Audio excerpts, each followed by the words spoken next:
Florence Griffith Joyner, better known as Flo Joe, was the first American woman to win 4 medals at an Olympic Games. She won 4 medals in total: 3 golds, 1 silver, and 5 overall, making her the fastest woman in track and field history. Her lightning-fast speed and stunning fashion sense made her a global icon, but she tragically died at the Pinnacle. Stay with us until the end of the video to learn about the high points of Flo Joe's career and the painful end she met. Let's get started with the topic. Jackie joined C from Watts to the world stage. Florence Dolores Griffith, or Dee Dee as her family called her, was born in Los Angeles in 1959 and was one of 11 siblings. The families moved to the difficult Jordan DS housing project in Watts when she was 7 years old, only made her stronger. She found her love for running and racing jackrabbits in the Dee Dee grew up in the California desert with her father, but she was good at a lot more than just sports. For example, styling clothes was another passion that showed off her lively personality. She often made jokes about how carefully she had to get ready for a day of playing with her siblings. Her hair and clothes had to be perfect from a very young age. Growing up with siblings made her very competitive. She remembers how rough their games were and how she couldn't cry. She ran faster than Evelyn Ash's world record of 1,076, which is the fastest time any woman has ever run. If she won, they would knock her down, and if she cried, she was out. Her siblings didn't push her to dress like a tomboy, which is why she learned to sew at a young age and started designing clothes.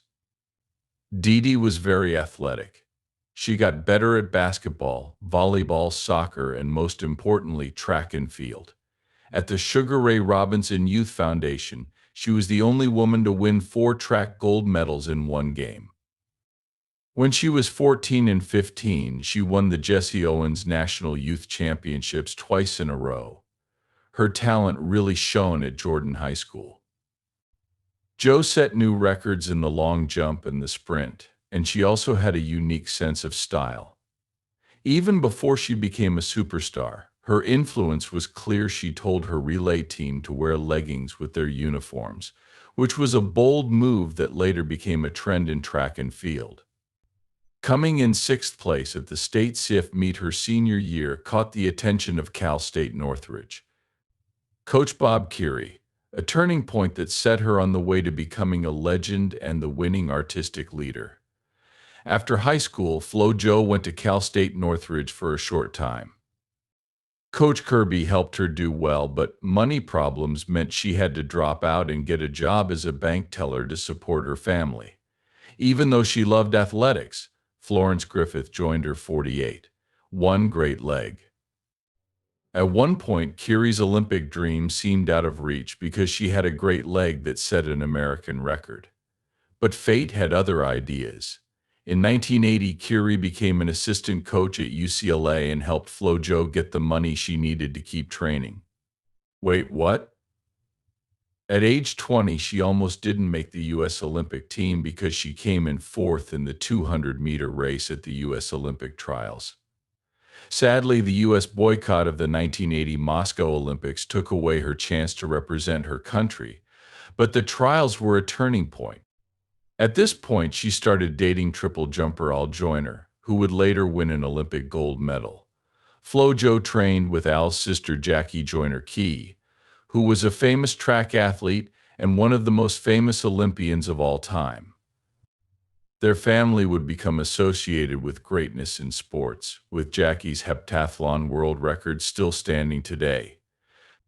Arkansas State Flo Joe kept training and learning how to win at the top level. In 1982, with a time of 22 seconds, she won the NCAA title in the 200-meter race. 39% 4th in the 200-meter race at the 1983 World Championships, which proved she was ready for the world stage. In 1984, she won a silver medal in the 200-meter race at her first Olympics in Los Angeles, which thrilled the home crowd. Flo Joe had to retire early from track and field in order to make ends meet.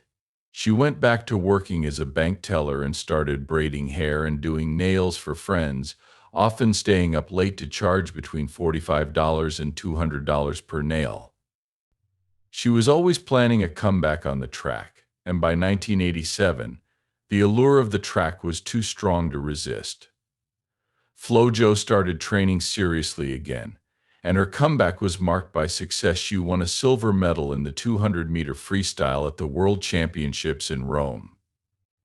In the 200-meter race, she was ranked second in the world, and in the 100-meter race, she proved how strong she was by finishing seventh in the U.S. Her professional comeback was mirrored by a blossoming personal life. On July 17, 1987, Al Joyner proposed, and the couple planned to marry the next year. But fate had other ideas.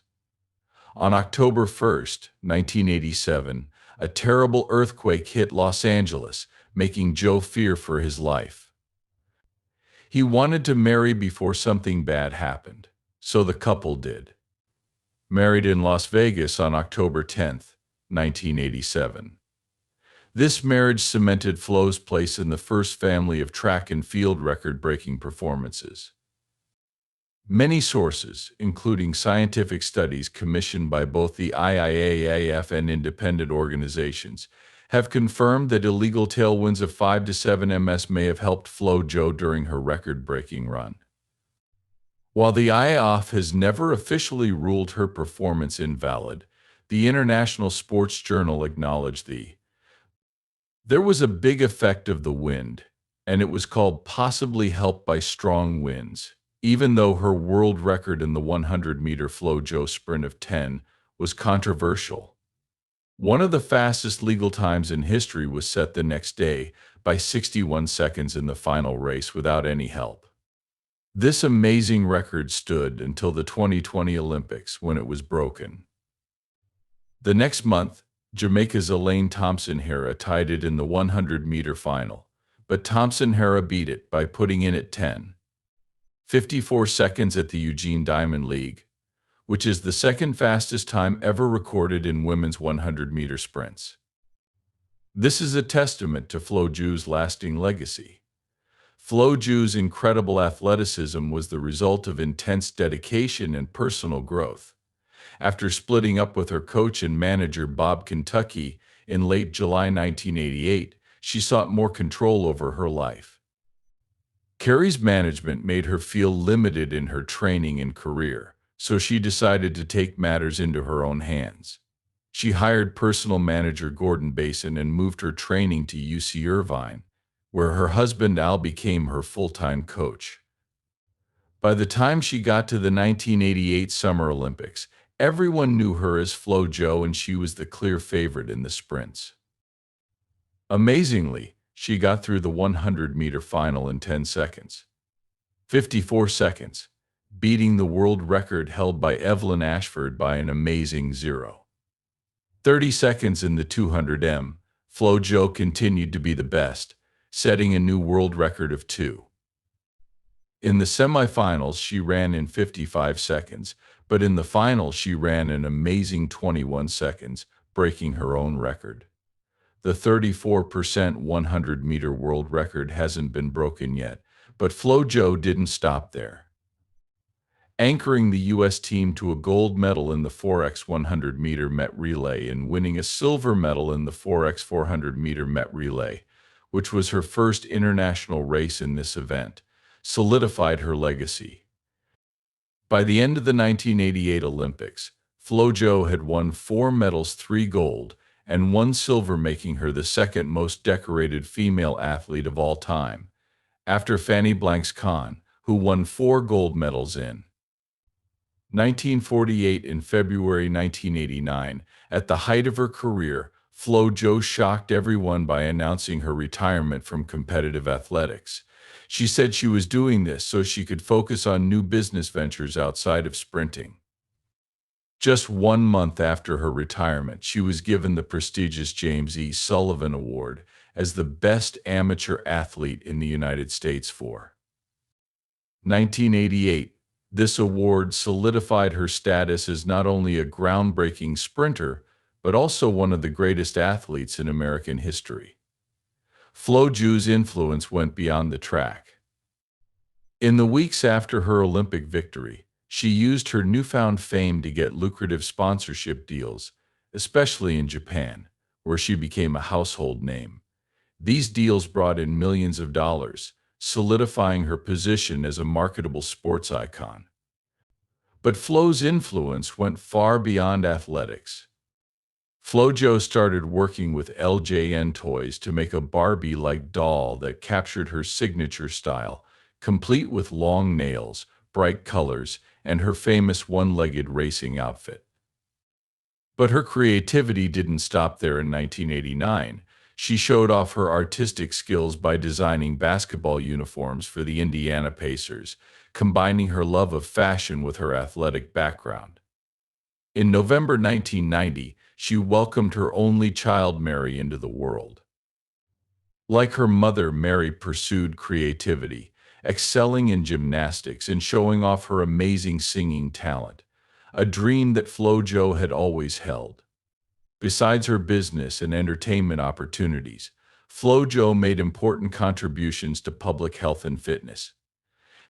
From 1993 to 1998, she was co-chair of the President's Council on Physical Fitness, passionately promoting physical activity and healthy living across the country. On The Charlie Rose Show, Flo Joe announced her ambitious return to competitive sports, this time focusing on the 400 meters. She already held the world record for the 102 Ollie 0000 m, so she set her sights on claiming the world record for the 400 m as her next goal. She trained hard, hoping to make her mark once more, but tendinitis in her right leg ended her hopes, stopping her plans to hold 3 world records. Flo Joe changed what it meant to be a woman in sports by doing things on the track that have never been done before and are still unmatched today. She became the fastest woman in the world, but it wasn't just her speed that caught people's attention, it was her undeniable style.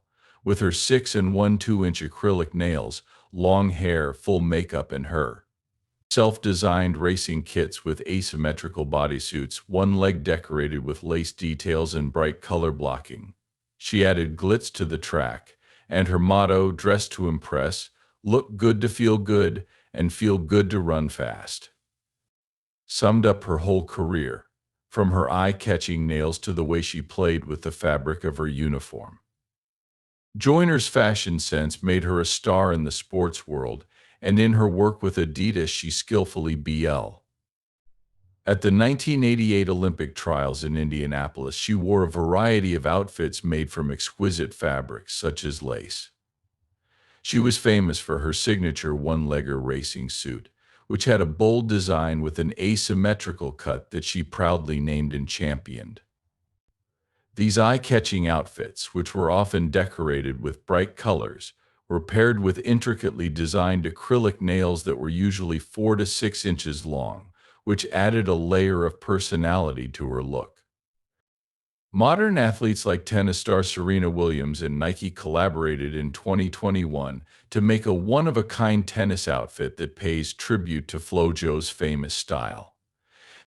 The outfit includes an asymmetrical bodysuit in striking black, red, and pink that looks like the lines and patterns that Flo Joe made popular in the 1980s.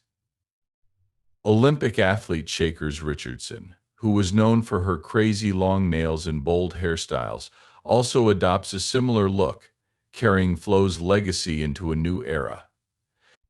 The mysterious figure of Flo Joe, her amazing accomplishments, and her unique style. Flo's career was tainted by scandal.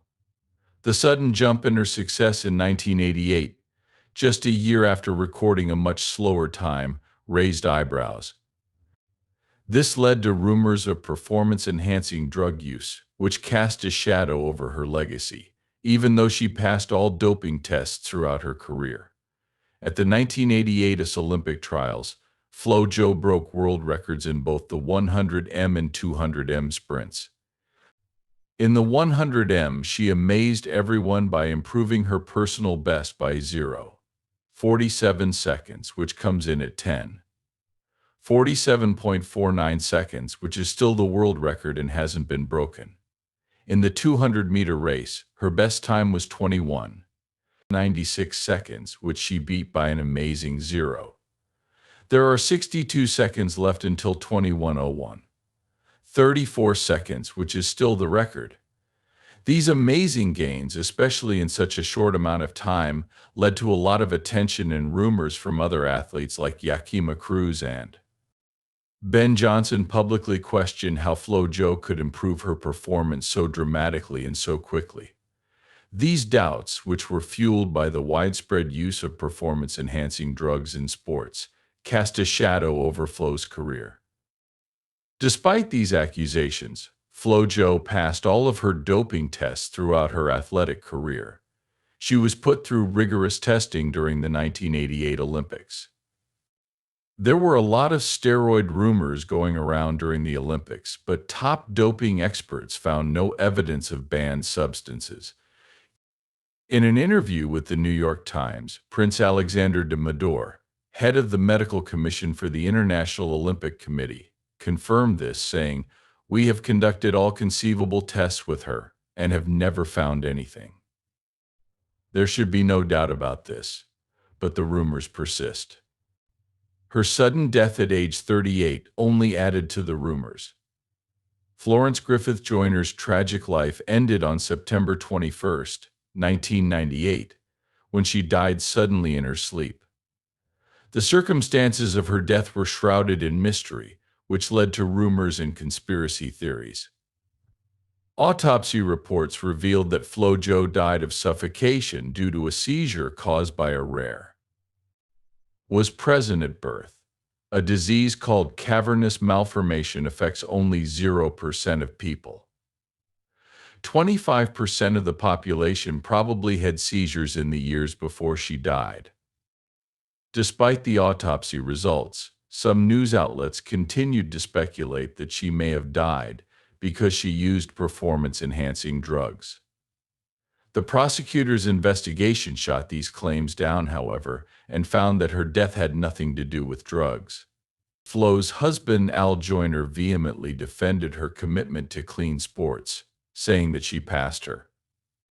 Even though she passed her last drug test, there are still questions about her legacy. Florence Griffith Joyner had an undeniable effect on sports and pop culture. She set world records that haven't been broken since, pushing the limits of human athleticism and captivating the world with her unmatched speed. Her bold style changed the way athletes dressed and inspired a generation of athletes to be themselves and express themselves through personal style. Flo Joe's accomplishments were officially recognized when she was inducted into the U.S. Track and Field Hall of Fame in 1995. In honor of her childhood roots, the city of Los Angeles renamed Street School 102 to Florence Griffith Elementary School, and a park in Mission Viejo was also named in her honor. Her skills went beyond athletics. She was a talented painter and artist, and her work was shown in the Art of the Olympians Auto Show in 1988. She was named Time's Woman of the Year, confirming her status as one of the most important women of the 20th century. Joe's legacy lives on through her daughter Mary, who played sports as a child before switching to music and appearing on America's Got Talent in 2012. She co-wrote and directed a documentary about her mother called Flo Joe, A Daughter's Love, which came out in 2023. She also started Flo Joe Forever, a business to promote her mother's legacy. Florence Griffith Joyner is still a fascinating and controversial figure. Numerous mysteries surround her life and death, but she remains a symbol of excellence in sports and a reminder of the lasting legacy of athletes who have pushed the limits of human potential. Her name is etched in the annals of history as a testament to her incredible speed and the indelible mark she left on the world of athletics. Flo's story continues to inspire admiration and debate, showing that even legends can be shrouded in mystery. What are your thoughts on Flo Joe? Did you admire her?